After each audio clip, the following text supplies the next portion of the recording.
Hello, how are you? Today I'm going to talk to you about a cheap vegetable that you can add to your meals at home, which actually has more iron than red meat itself. Many people think that we can only get iron from red meat, but that's not true. I'm going to tell you what this vegetable is, how to include it in your daily routine, and I'll even give you some other options. Stay until the end. First of all, if you're new here, welcome. Take the opportunity to subscribe to the channel and turn on the notification bell. I post new videos every day, new recipes every day. You're going to love it. We know that consuming iron is very important, and keeping our body's iron stores within the recommended levels is essential, because iron, among the many benefits it brings and the reactions it is involved in. Iron is an essential part of hemoglobin. It's directly involved in the transport of oxygen throughout our body and to every cell. That's why it's so important to keep our iron levels within a healthy range and make sure we're consuming enough good sources of iron in our daily diet. Many people still think that meat is the only source for us to get iron, but that's not true. I'm going to talk about some alternative sources here that you'll definitely like, especially because they are much cheaper. One detail I forgot to mention is that at the end, I'll give you some tips on how to make this iron more bioavailable and more easily absorbed. The food I'm talking about here is pumpkin seeds. In 100 grams of dried pumpkin seeds, 3.5 ounces, there are 8 milligrams of iron. And red meat, just for comparison, has a bit less because it depends on the cut, but it contains between 2.5 and 3 milligrams of iron, depending on the type of red meat you eat. So, in addition to iron, pumpkin seeds have many other health benefits. They are high in fiber, contain omega-3, magnesium, selenium, calcium, many vitamins, and many minerals. So it's really worth using them because most people usually just throw them away. So remember that it's a superfood and it's usually free because some people buy pumpkin and just throw the seeds away. So don't do that anymore. Pumpkin seeds have a very neutral flavor. Ideally, if you're going to buy them, because sometimes we don't eat enough pumpkin to have seeds every day, they run out, you should buy them. So sometimes you have to buy them at health food stores, the seeds already ready to eat, which is also very cheap. You'll see that the price is very affordable. But you have to be careful because some are sold natural, just roasted, and others with salt. And when they come with salt, it's a lot of salt. So really be careful. Try to buy them without salt, which will be healthier for you. And remember that you can use it in anything. You can put it on salads, on top of yogurt, on top of fruit. You can even add it to your green juice or your smoothie. I have some recipes with pumpkin seeds here. I'll leave them down below to inspire you on how to use them.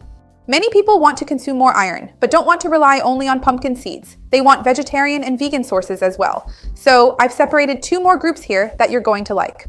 One of them is beans, in fact, legumes in general, because all types of beans, chickpeas, lentils, and peas contain iron in different concentrations. Of course, it will depend on the type of bean. We know that white beans have a lot of iron, and lentils and chickpeas also contain plenty of it. So it varies a bit from one to another, but even so, they still tend to have more iron than meat when we compare them per 100 grams. That's why beans can be such a great and nutritious addition for you to include regularly in your diet as well.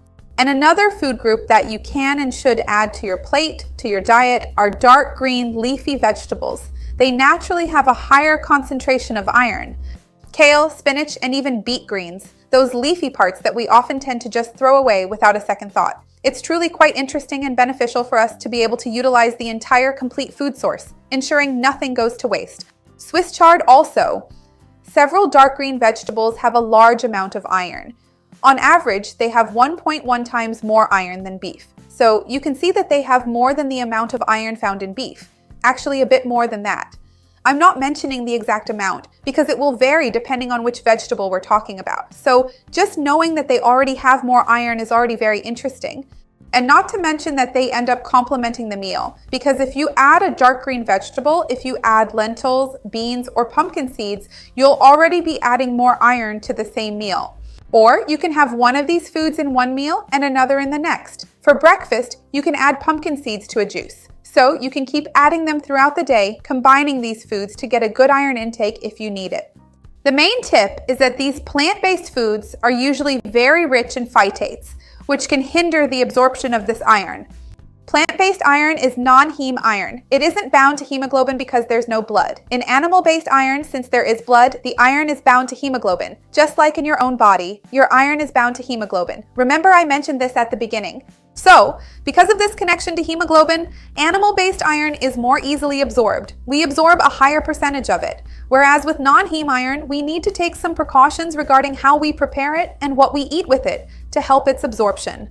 The first golden tip is that whenever you consume these plant-based non-heme irons, you should eat some food that is a source of vitamin C. Because vitamin C helps to solubilize this non-heme iron and makes it much easier for your body to absorb it than if you hadn't consumed vitamin C. A good option is to, for example, squeeze a few drops of lemon over your salad or have a lemonade, which is a refreshing and delicious way to pair and combine with your meals. Just as a curiosity, there are studies that show when you combine vitamin C with iron, you can increase its absorption by up to 300%. So look, it's really worth it. Be careful also with what you consume during or after your meal, because chocolate, coffee, tea, anything that contains caffeine can further reduce the absorption of this iron. It can decrease absorption by 50% to 90% depending on how much of these drinks you consume. So, if you want to prioritize non-heme iron sources, don't consume these foods close to your meal. Avoid having them 1 hour before and 2 hours after eating. A really excellent tip is to soak these foods. In the specific case of beans, and even certain seeds like pumpkin seeds, you can soak them as well. And you absolutely must cook these foods. You actually have to prepare them by cooking, especially in the instance of beans. But this cooking process significantly helps to break down some of the naturally occurring phytates, thereby making the absorption of iron much easier and more efficient for your body. So, always remember to soak them for a while, discard the soaking water, and always cook them. When you cook vegetables, for example, it makes the iron more easily absorbed by your body. An interesting detail is that when we eat foods that are sources of the amino acid lysine, we also enhance iron absorption. So if you can combine them in your meals, it's even better. Quinoa is a great source of lysine, and legumes in general have plenty of lysine, so it becomes easy. Another really good tip is that you can also ferment or sprout your grains, vegetables, or seeds to reduce the amount of phytate and make it easier for your body to absorb iron. So that's another option for you as well. I want to remind you that down below in the description, I'll also leave a video talking more about anemia, iron-rich foods, and I'll also leave a video about if you're vegan and watching this for that reason, cool vegan proteins, supplements, non-dairy sources of calcium, videos that I think might interest you and that are related to this same topic. Let me know down below if you already consumed or knew about these foods. Which foods do you eat to get more iron? I'd love to see your comment. Give the video a like, that really helps me out, and share it with anyone who needs it. Let's work together to grow this chain of good, which is what I want for this channel. See you next time. Bye!